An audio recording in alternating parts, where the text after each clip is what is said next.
hết đi ạ.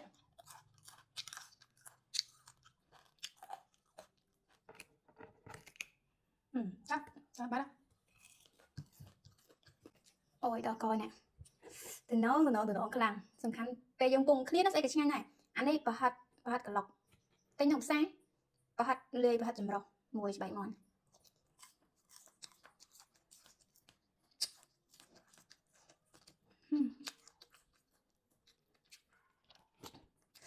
bảy món này cái lồng tam bắt hồ ta nhờ nó tên lón con tạm miếng lón toàn lồng làm ăn phép sao còn ai sao phép nhiều phép chứ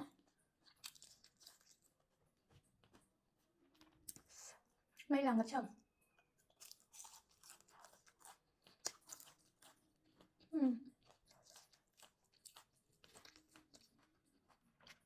hộp lô phép hộp lỗ phải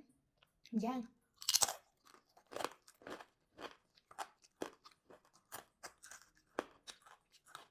để bị tên nhóm ai lại lên trang nó tao sợ tao chốt hơn nữa lọp hao chiên cái mà mơm đang thèm đọc vậy hot bạch là sợ là ai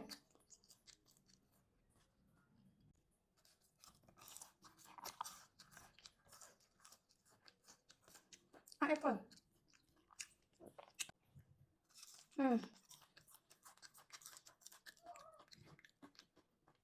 bật vui lần thật chồng này chơi cái nào sợ nè hồi trong à cay lắm ôi mà lì cũng món ta nhờ cái trò đến cái tóm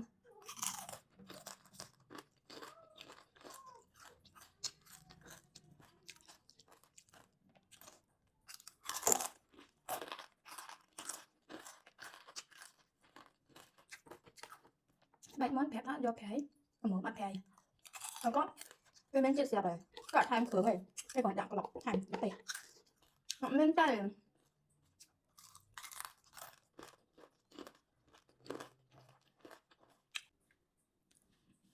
mẹ làm thay dương làm lỗ đáy mẹ ăn láng cái làm thế